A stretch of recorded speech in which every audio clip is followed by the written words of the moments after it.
Structure के बारे में डिस्कस करूंगा कि ट्री डाटा स्ट्रक्चर क्या होता है। फिर उसके अंदर अपन बाइनरी ट्रीज देखेंगे, बाइनरी सर्च ट्री देखेंगे, और फिर मैं आपको कुछ टेक्निक्स बताऊंगा जैसे breath first search, depth first search, ये सब क्या टेक्निक्स हैं, क्यों यूज होती है। ओके, तो लेट्स गेट स्टार्टेड। तो देखो यार, ट्री जो होता है ये आप इसमें ग्रीन इमेज में देख सकते हो कि ये जो ट्री है उसमें पहले रूट्स होता है, फिर इसमें ब्रांचेस होती हैं, फिर ब्रांचेस के अंदर भी ब्रांचेस हो सकती है या फिर उसमें लीफ हो सकती है। ठीक है, तो ओवरऑल ट्री अपना ऐसा दिखता है। तो आप देखो कि जो ट्री डाटा स्ट्रक्चर होता है वो बेसिकली इसका इन्वर्टेड होता है कि आप इसमें इसको अगर इन्वर्ट कर दें तो सबसे ऊपर क्या आएगा ना, रूट आ जाएगा। रूट के अंदर ब्रांचेस होंगी, फिर ब्रांचेस के अंदर भी ब्रांचेस हो जाती हैं, और फिर लीफ पर अपना ये एंड हो जाता है। मतलब लीफ के फिर लीफ के बाद कुछ और नहीं होता। जैसे यहाँ पे आप देख सकते हैं कि रूट के अपन डायरेक्ट कर ये जो एरोज होते हैं ये डायरेक्टेड एरोज होते हैं, रूट ब्रांच की तरफ डायरेक्ट कर रहा है। ओके, तो आप देख सकते हो कि रूट से ब्रांचेस निकलेंगी, फिर ब्रांचेस निकल गई, फिर ब्रांचेस से ब्रांचेस भी निकल सकती हैं। ये देखो इसमें और ब्रांचेस भी निकल सकती हैं, बट मैंने आपको इतना ही दिखाया है, ये दो। तो सिमिलरली ट्री डाटा स्ट्रक्चर कुछ नहीं है, इसमें सिर्फ यहाँ पे रूट होता है, फिर यहाँ से ब्रांचेस निकलती हैं, ये फिर लास्ट में लीफ में एंड हो जाता है। ये जो अपना डाटा स्ट्रक्चर जो ये ट्री डाटा स्ट्रक्चर होता है ये ऐसा दिखता है।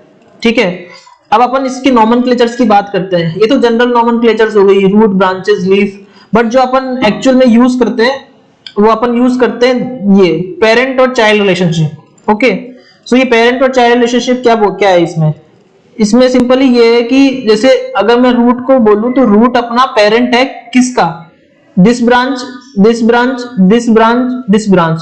तो पेरेंट इस पेरेंट के कितने चाइल्ड है, 4 चाइल्ड है। मतलब रूट के कितने चाइल्ड है, 4 चाइल्ड है। सिमिलरली अगर मैं इस ब्रांच की बात करूं तो इसकी कितने चाइल्ड है, इसके 2 चाइल्ड है, एक तो ये ब्रांच और एक लीफ ये लीफ। ठीक है, सिमिलरली इस ब्रांच के कितने चाइल्ड है, इसके भी 2 चाइल्ड है ये। सिमिलरली अब मैं इस ब्रांच पे आ जाऊं तो इस ब्रांच के कितने चाइल्ड है, 1 चाइल्ड है। तो इसे बोलते हैं इसमें ट्री डाटा स्ट्रक्चर में चाइल्ड पेरेंट रिलेशनशिप। ओके, तो इसमें आप ये देख सकते हो कि अगर आप किसी भी पेरेंट के कितने भी इसमें चाइल्ड हो सकते हैं। ठीक है, इस रूट के इसको मैं अगर पेरेंट बोलूं तो इसकी 4 चाइल्ड हैं, हो सकता है इसमें 5 चाइल्ड 6 चाइल्ड हो।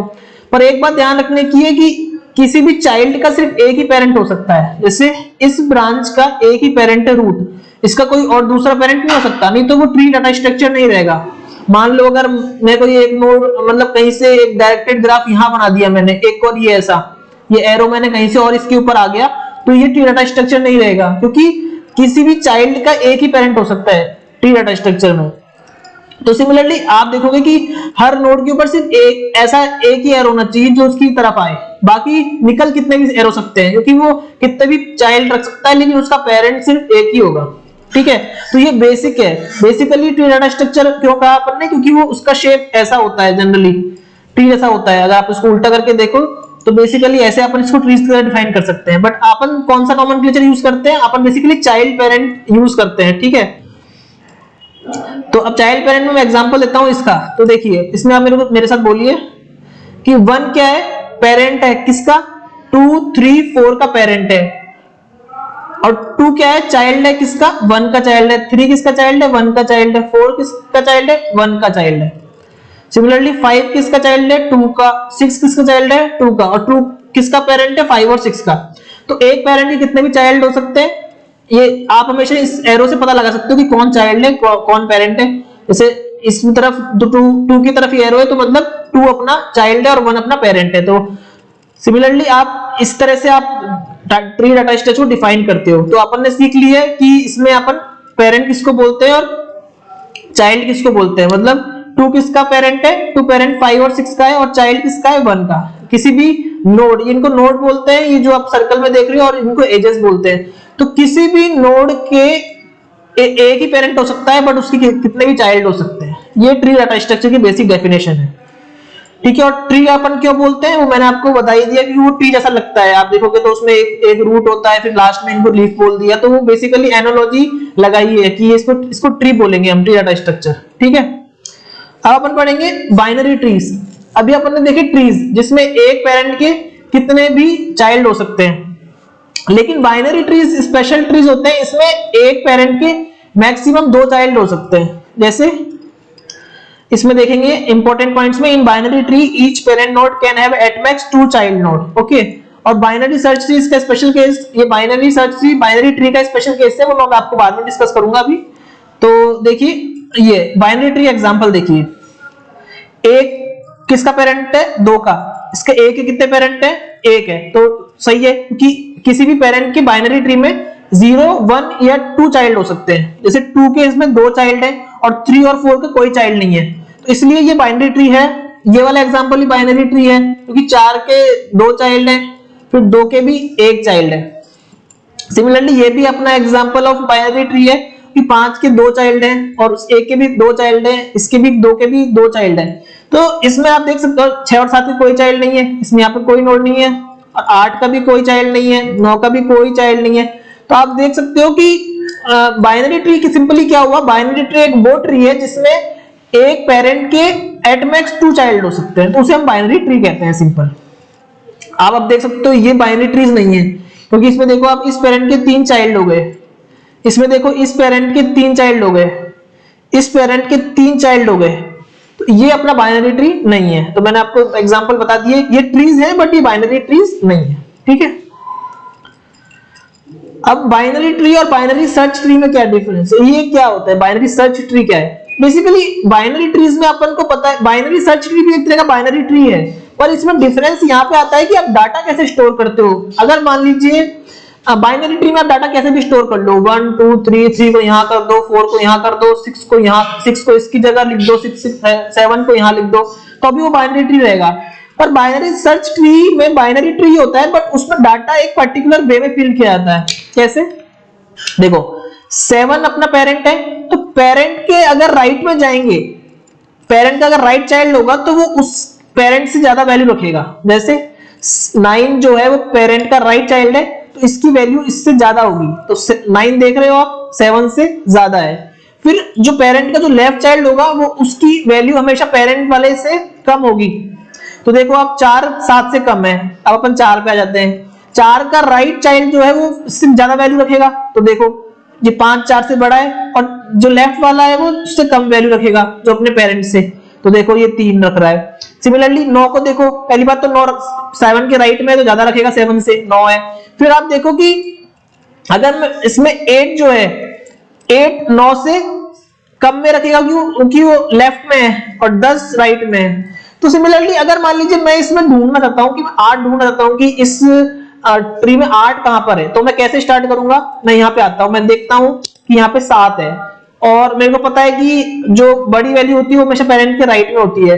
ठीक है, तो मैं देखता हूं कि ये इसकी वैल्यू राइट में होगी कहीं ना कहीं। अब मेरे को मिला 9 मिला, तो मेरे को पता है कि यहाँ पे क्या बोलते हैं, चाइल्ड की वैल्यू 9 से कम होगी लेफ्ट साइड में, तो मैं लेफ्ट साइड में जाऊंगा, तो मैं यहाँ पे 8 पे आ गया। तो आप देख सकते हो कि binary search tree basically searching करने के लिए आसान रहता है, कि अगर मैं मान लीजिए किसी नोड को ढूंढना चाहता हूं, तो मैं इस कंपैरिजन टू दिस, अगर मैं इस तरह डाटा फिल करूं तो मेरे को आसान पड़ेगा, अगर मैं ऐसे डाटा फिल करूं तो। ठीक है, तो बेसिकली बाइनरी सर्च ट्री कुछ नहीं है, बाइनरी ट्री है जिसमें डाटा किस तरह से स्टोर किया जाता है कि हमेशा राइट नोड जो होगा उसकी वैल्यू, जो राइट चाइल्ड होगा उसकी वैल्यू अपने पेरेंट से ज्यादा होगी, और जो लेफ्ट चाइल्ड होगा उसकी वैल्यू हमेशा अपने पेरेंट से कम होगी। ठीक है, और इसमें आप देखोगे आगे मैं आपको डिस्कस करूंगा इसकी टाइम कॉम्प्लेक्सिटी सर्चिंग की log ऑफ n होती है बाइनरी सर्च ट्री की, और सिंपल बाइनरी ट्री की O ऑफ n होती है, वो आप देखेंगे, डिस्कस करेंगे। ठीक है, अभी हम देखो binary tree, binary search tree के कुछ और एग्जांपल्स आप देख सकते हो कि 5 अगर इसमें राइट साइड जाऊं तो 8, राइट साइड जाऊं तो 9, ये 8 5 से बड़ा है और 9 8 से बड़ा है। सिमिलरली इसमें आप देख सकते हो 5 है, 5 के राइट में जाऊंगा तो बड़ी वैल्यू मिलेगी 7, लेफ्ट में जाऊंगा तो कम मिलेगी, उसके लेफ्ट में जाऊंगा तो उससे कम मिलेगी, अगर 1 के राइट में जाऊंगा तो बड़ी वैल्यू मिलेगी 4 मिला है। तो ये बाइनरी सर्च ट्री का एग्जांपल है। अब क्या है ब्रेथ फर्स्ट सर्च एल्गोरिथम। अभी हमने डिस्कस करा कि अगर मैं बाइनरी सर्च ट्री यूज करता हूं तब तो मैं सिंपली आराम से ओ ऑफ लॉग एन में वैल्यू ढूंढ सकता हूं, क्योंकि मेरे को हर नोड को विजिट करने की जरूरत नहीं है। अगर मैं 8 ढूंढना चाहता हूं तो मैं सबसे पहले रूट पे जाऊंगा, मैं चेक करूंगा कि 8 इसकी वैल्यू से बड़ा है कि नहीं है। अगर बड़ा है तो राइट में जाऊंगा, फिर उसको चेक करूंगा कि पहले इसके बराबर है कि नहीं है। बराबर नहीं है तो फिर उससे छोटा है कि बड़ा है, छोटा है तो फिर मैं लेफ्ट में जाऊंगा। तो मैं इसमें लॉग एन में सर्च कर सकता हूं। पर सिंपल बाइनरी ट्री में तो डाटा रैंडमली स्टोर होता है, तो उसके लिए फिर मेरे को कुछ एल्गोरिथम लगाने पड़ेंगे जिससे मैं पता कर पाऊं कि पर्टिकुलर वैल्यू इसके अंदर है कि नहीं है। तो बेसिकली जो ये ब्रेथ फर्स्ट सर्च और ये डेप्थ फर्स्ट सर्च जो अपन डिस्कस करने वाले हैं, ये बेसिकली हर नोड पे विजिट करने के लिए ये एल्गोरिथम होता है कि अपन हर नोड पे विजिट करना चाहते हैं। क्योंकि हम अगर कुछ भी ऑपरेशन अप्लाई करना चाहते हैं हर नोड पर, तो बेसिकली अपन को हर नोड पे विजिट तो करना पड़ेगा ना। 1 पे विजिट करना पड़ेगा, फिर 2 पे विजिट करना पड़ेगा, फिर 3 पे विजिट करना पड़ेगा, फिर 4 पे विजिट करना पड़ेगा, फिर 5 पे, 6 पे, 7 पे। तो अपन को हर नोड पे विजिट करना है। और ब्रेथ फर्स्ट सर्च और डेप्थ फर्स्ट सर्च जो एल्गोरिथम है वो सिंपली हर नोड पे ट्रैवर्स करते हैं। तो इनकी जो टाइम कॉम्प्लेक्सिटी होती है O ऑफ n होती है। मैं आपको ब्रेथ फर्स्ट सर्च के बारे में बताता हूं कि breath first search visit all the nodes level wise, generally it is implemented by the Q data structure. तो देखो गाइस, ये BFS का एग्जांपल बता रहा हूं मैं। ये अपना सिंपली बाइनरी ट्री है, ठीक है, इसमें डाटा स्टोर्स है रैंडमली। अब मुझे हर नोड पे विजिट करना है, तो मैं कैसे विजिट करूंगा? ब्रेथ फर्स्ट सर्च एल्गोरिथम में पहले सबसे पहले इस पे जाऊंगा, 7 पे जाऊंगा, फिर मैं उसके चाइल्ड पे जाऊंगा, पहले चाइल्ड पे, फिर मैं उसके दूसरे चाइल्ड पे जाऊंगा। जैसे मैं पहले 7 पे गया, 7 आ गया, फिर मैं 8 पे गया, 8 आ गया, फिर मैं 1 पे गया, 1 पे गया, 1 आ गया, फिर मैं 8 के चाइल्ड पे जाऊंगा, 4 पे गया, 4 आ गया, फिर मैं 8 के राइट चाइल्ड पे गया, 5 पे आ गया। तो बेसिकली बाइनरी ये ब्रेथ फर्स्ट सर्च में अपन किस पे अप्लाई कर रहे हैं? ये बेसिकली बाइनरी ट्री पे अप्लाई करेंगे अपन। ये अपन किसी भी ट्री पे अप्लाई कर सकते हैं, बट मैंने एग्जांपल आपको बाइनरी ट्री का बताया है। और मोस्टली आप क्वेश्चंस में बाइनरी ट्री पे अप्लाई करोगे, ग्राफ से भी अप्लाई करोगे, 2D एरो पे भी अप्लाई करोगे, बट मैं आपको इसमें बता रहा हूँ बाइनरी ट्री में कैसे अप्लाई करते हैं, ठीक है। तो आप देखोगे कि इसमें जो अपन हर नोड पे विजिट कर रहे हैं वो लेवल वाइज विजिट कर रहे हैं। पहले मैं इस लेवल पे विजिट कर रहा हूँ, फिर मैं इस लेवल पे विजिट कर रहा हूँ सारे नोड्स को, फिर मैं इस लेवल पे नोड्स को विजिट कर रहा हूँ, ठीक है। इसलिए इसको ब्रेथ फर्स्ट सर्च बोलते हैं, क्योंकि अपन हर लेवल पे पहले हर लेवल वाइज विजिट करते हैं हर नोड को। जैसे 7 फर्स्ट लेवल पे बोलते हैं, इसको फर्स्ट लेवल बोल देते हैं। 7 के फर्स्ट लेवल के नोड्स को अपन विजिट करेंगे, फिर अपन सेकंड लेवल जो है 1 और 8 इस पे विजिट करेंगे, फिर अपन 4 5 6 8 ये थर्ड लेवल हो गया, 4 5 6 3 इस पे विजिट करेंगे। और इस पे विजिट कैसे करेंगे? सबसे पहले लेफ्ट वाला विजिट करेंगे, फिर राइट वाला, फिर इसके लेफ्ट, इसका राइट, फिर इसका लेफ्ट, फिर इसका राइट, ठीक है। तो ये ब्रेथ फर्स्ट सर्च का एग्जांपल हो गया। और ये बेसिकली क्यू एल्गोरिथम, अपन इसमें क्यू डाटा स्ट्रक्चर यूज करेंगे इसको इंप्लीमेंट करने के लिए पाइथन में। तो आप अगले लेक्चर में देखोगे कि मैं इसको कैसे यूज करता हूं, इसको क्यू डाटा स्ट्रक्चर को। फिर अपना आता है डेप्थ फर्स्ट सर्च। इसमें अपन अभी पहले ब्रेथ फर्स्ट सर्च में तो अपन हर लेवल वाइज जा रहे थे, इसमें अपन डेप्थ वाइज जाते हैं हर नोड पे विजिट करने के लिए। तो इसमें अपन बेसिकली जनरली रिकर्शन यूज करते हैं, वो भी अपन अगली क्लास में देखेंगे। बस मैं आपको बता देता हूं कि क्या आंसर आता है, कैसे करते हैं। तो डेप्थ फर्स्ट सर्च में 3 टेक्निक्स होती है, pre order, in order, post order. तो प्री ऑर्डर में क्या होता है कि सबसे पहले मैं 7 पे जा रहा हूं और मैं 7 को स्टोर कर लेता हूं, 7 को अपने उसमें मेमोरी में 7 को अपने एरे में स्टोर कर लेता हूं। फिर मैं मतलब 7 को विजिट करता हूं सबसे पहले, फिर मैं 8 को विजिट करता हूं, फिर मैं 4 को विजिट करता हूं, फिर मैं पूरी डेप्थ पे चले गया। उसके बाद फिर मैं 8 के राइट साइड में आ गया 5, फिर मैं इसको विजिट करूंगा। फिर मैं यहाँ का मैंने सारा डेप्थ में विजिट कर लिया, अब मैं 7 के राइट में डेप्थ में विजिट करूंगा, फिर मैं 1 पे जाऊंगा, फिर मैं 6 पे विजिट करूंगा, फिर मैंने यहाँ तक विजिट कर लिया डेप्थ में, फिर मैं नेक्स्ट डेप्थ में करूंगा, तो यहाँ 3 आ जाएगा। तो आप देख रहे हो ना कि मैं डेप्थ में जा रहा हूँ पहले, और ब्रेथ फर्स्ट सर्च में मैं पहले लेवल वाइज जा रहा था। तो ये प्री ऑर्डर एक तरीका हो गया। फिर दूसरा होता है इसमें इन ऑर्डर। इन ऑर्डर में क्या होता है कि मैं यहाँ से विजिट कर रहा हूँ नोड को, मैं पहले 4 पे आऊंगा, फिर मैं 8 पे आऊंगा, सॉरी इन ऑर्डर, पहले मैं 4 पे आऊंगा, फिर मैं 8 पे आऊंगा, फिर मैं 5 पे आऊंगा। तो बेसिकली मैं पहले डेप्थ में जाके सब ट्रीज निपटाता हूं कि मैं पहले 4 पे गया, 8 पे गया, 5 में गया, फिर मैं इसमें 7 पे गया, फिर मैं इस पे 6 में गया, 1 पे गया, 3 में गया। तो बेसिकली इसमें क्या है कि आप पर्टिकुलर पहले सब ट्रीज को निपटाते हो।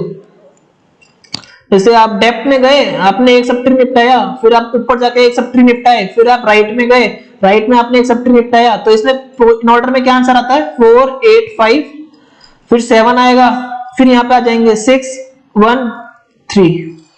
तो ये अपना इन ऑर्डर होता है, ये भी अपन इंप्लीमेंट करेंगे। आपको अभी आप इसको समझ लो, जब अपन इसको रिकर्शन यूज करेंगे तो ये बहुत इजी लगेगा आपको, कि बहुत आसानी से सबको समझ में आ जाएगा। फिर इसके बाद होता है पोस्ट ऑर्डर। पोस्ट ऑर्डर में कुछ नहीं है, पोस्ट ऑर्डर में डेप्थ में जाते हैं, पर पोस्ट ऑर्डर में 4 के लेफ्ट के बाद राइट, फिर नोड पे आते हैं। जैसे इसमें क्या होगा 4 5 8, फिर 6 3 1 देन 7। तो इस तरह से इसमें अपन नोड विजिट करते हैं। तो अपन इन तीनों टेक्निक्स को देखेंगे अगले लेक्चर में, कैसे अपन अप्लाई करेंगे, अपन कुछ क्वेश्चंस भी कर लेंगे। तो नेक्स्ट लेक्चर में मैं पहले तो आपको बाइनरी सर्च ट्री इंप्लीमेंट बताऊंगा, कैसे अपन बना सकते हैं binary search tree, binary trees, ये कैसे पाइथन में अपन इसको क्लास मॉड्यूल यूज करके बनाते हैं। और फिर अपन बीएफएस डीएफएस एल्गोरिथम पढ़ेंगे कि कैसे अप्लाई करते हैं सब चीजों को। कोडिंग पार्ट अपन देखेंगे, ये बेसिक मैंने आपको बता दिया है। Thank you.